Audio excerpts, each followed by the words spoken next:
Hi there guys, Bovine Hamster here.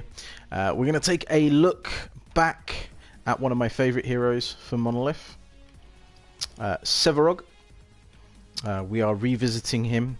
I spend a lot of time taking a look at Diamond players. I kind of hang around the Platinum area, just kind of seeing what they do different that could help me potentially get into Diamond. And one of the things that I noticed from people like Jahan and Sneaky is they do a transition. So what I did was I made a little transition video, so you can take a look at that. That's on my channel.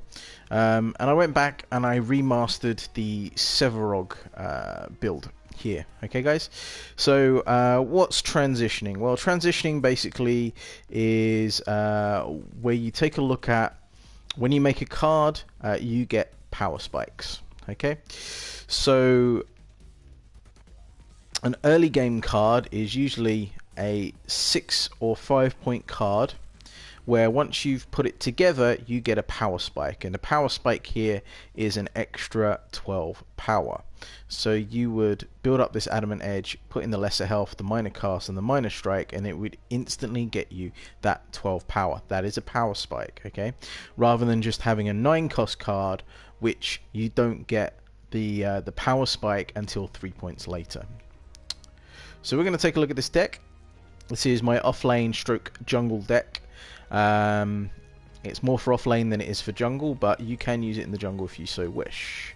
So we start off with the Centurion, a health potion and a healer token, a brawler's scythe, an adamant edge with a lesser health, a minor cast and a minor strike, an elder mage amulet with a minor strike and a minor cast.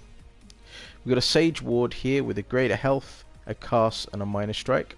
We've got a scourging tails with a minor strike, cast and a minor strike. We've got a snake vine mesh with 3 beta barriers. We got a venom shell here with 3 beta guards. We've got a void steel dagger with a dire pierce, a minor strike and a cast. We've got a void steel dagger with 2 minor strikes and a minor cast, and we got a void steel dagger here with a major cast, a cast and a minor strike. So this ideally is for offlane, but if you are going into the jungle, I would still start off with the health potion and the healer token. I would then transition into the brawler side if you're in jungle. Other than that, you will just do the build completely the same if you're in the jungle. For offlane, you start off with your healer token and your health potion. Basically, you want to farm the 2 offlane camps to start off with. That way you can get yourself 4 stacks of siphon straight away, which is an extra 12 health, as well as an extra 4 power to your siphon. Doesn't sound like much, but it all stacks up, guys. Right, you're then deciding what is happening in your lane. Are you being attacked by every man and his dog? If you are, you're going to get yourself a power spike of an extra 100 health. And you're going to put your Elder Mage Amulet on first with your 3 strike tokens or your 3 cast tokens or whatever mix you want to put in there, guys. It just has to be 3 1 points. And what that's going to do is that's going to give you an extra 150 health. Okay, guys? Early game health is better than armor because people have a low amount of damage that they do early game, and health works for both basic attack and ability attacks. Whereas obviously armor, ability armor will only work against ability damage, whereas basic armor will only work against basic damage. Okay, guys?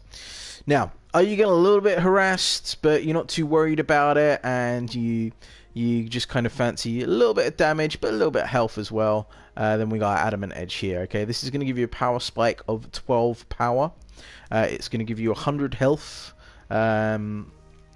And it's going to give you an extra 18 damage on top of that, so you're looking at extra 20-30 damage by putting this on.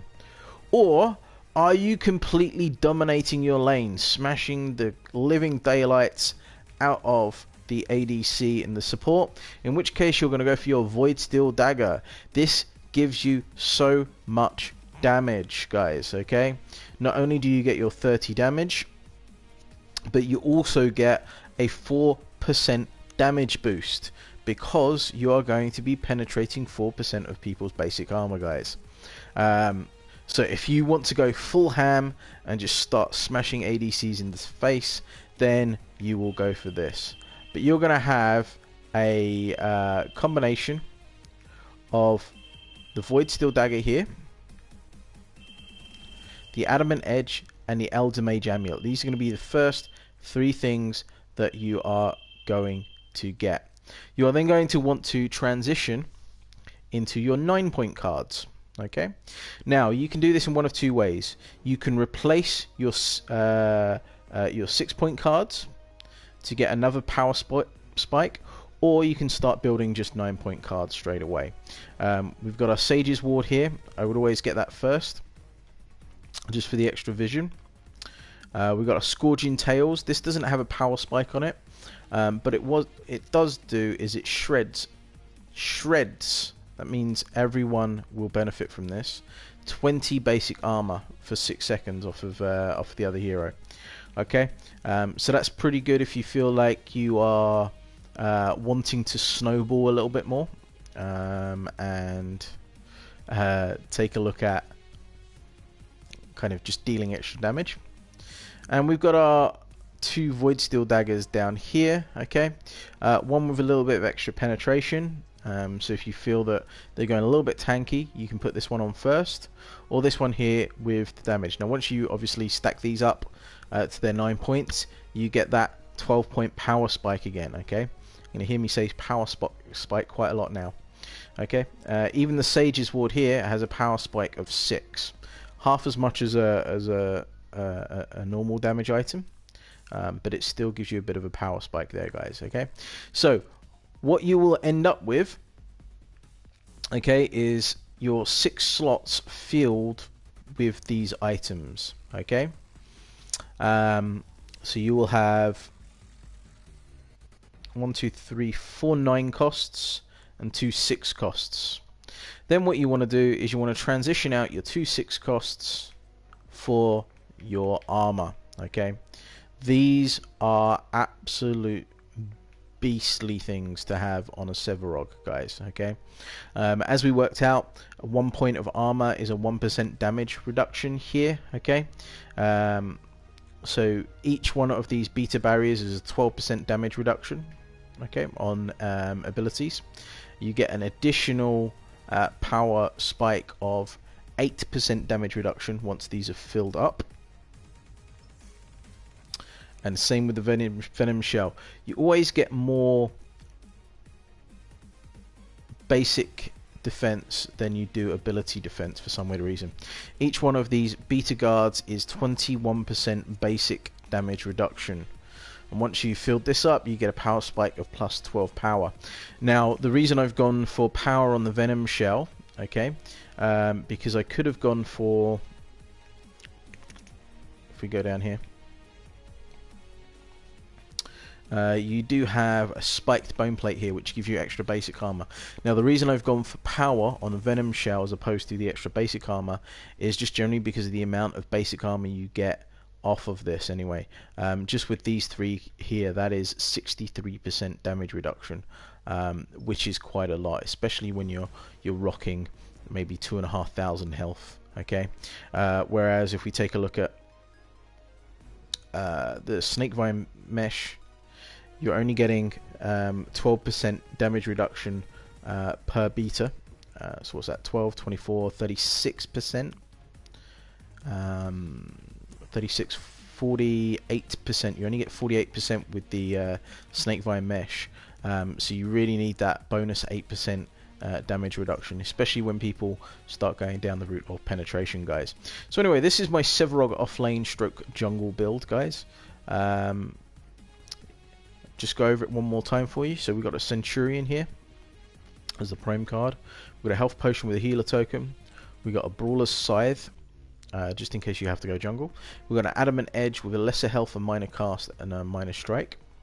We've got an elder mage amulet with a minor strike, and a minor cast. We've got Sage's Ward here with a greater health, a cast, and a minor strike token. We've got Scourging Tails with a major strike, a cast, and a minor strike. We've got a Snakevine Mesh with 3 beta barriers in. We've got a Venom Shell with 3 beta guards in. We've got a Void Steel Dagger with 2 minor strikes and a minor cast.